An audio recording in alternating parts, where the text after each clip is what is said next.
Hi there. So I just wanted to give you a quick tutorial or a quick recap on some of the work that you did last year, or if you're new, this might be new to you in the process. So let's say your team is ready to identify priority standards for your content areas. So you started with writing, and I know that that was kind of last year. So thinking about how did you identify those priority standards, you might need a quick refresher. So when we talk about priority or power standards, that doesn't mean that we're doing away or eliminating the rest of the standards in our content area. The priority or power standards simply mean that those are the ones that we're going to collaborate around, and we're going to be making formative assessment rubrics to assess students so that we've talked and collaborated around what do those proficiency levels look like, and that we can give students quality feedback. Sorry, there's a fly. So how are you going to go about prioritizing standards? I want to walk you through how to use the R.E.A.L criteria that can help you with that. So there's 4 areas that you really should consider when identifying those priority standards. So the first one is readiness. And I like this brief article. If you just Google prioritizing standards using the R.E.A.L criteria, this will be the first one that pops up. But the first area is readiness. So readiness has to do with, will it help students be ready for the next level of learning? So thinking about the next unit, the next course, the next grade level, whatever that is that standard going to help them be ready for what's coming? Endurance, or E in the R.E.A.L criteria, is, will it help students with knowledge and skills beyond a single test or unit of study? So is it going to help them in the future? Is it going to be more of kind of one of those big conceptual ideas that's going to relate to several other things?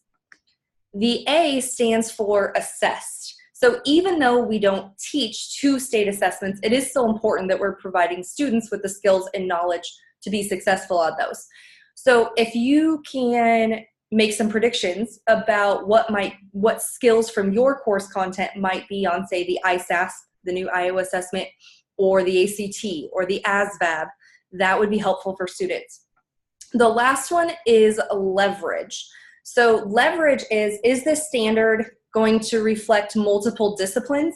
So is the skill cross-curricular? Is the knowledge cross-curricular? Would that help students in all of their courses, or at least some of them? So when you're identifying those priority standards using the R.E.A.L criteria, so the readiness, endurance, assessed, and leverage can be a lens that you can look through to help you prioritize those. So in thinking about how many priority standards do you want to identify, the rule of thumb is usually about 1/3 of the total standards. So if you have 9 or 10 content standards, maybe you want to identify 3 or 4 that you're going to focus on this year as priority. So as we look at those, I just want you to kind of think about which ones too are going to make the most sense, that you really want to dive into that student data, that you can start building on the complexity of those skills as well. So an example would be, if I'm looking at the 912 social studies inquiry standards, those inquiry standards are going to be very cross-curricular. So they also are going to be nice for the social studies content area to help build on skills on researching, questioning, and so forth. So that one I wanted to start with because I thought it could encompass a lot of different discipline areas, even though it says social studies. So as I'm looking at these, and so say the first one, it says create compelling questions representing key ideas within the disciplines. Well, when I go back to that R.E.A.L criteria for that first one, I think about, does it help with the next level of learning? Yeah, having students creating compelling questions is helpful because that can help guide research in any content area. Does it have endurance? Is there value beyond a test?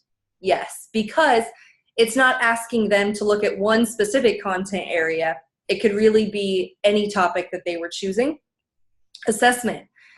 Is it going to help with state assessments? Well, if they have to create compelling questions.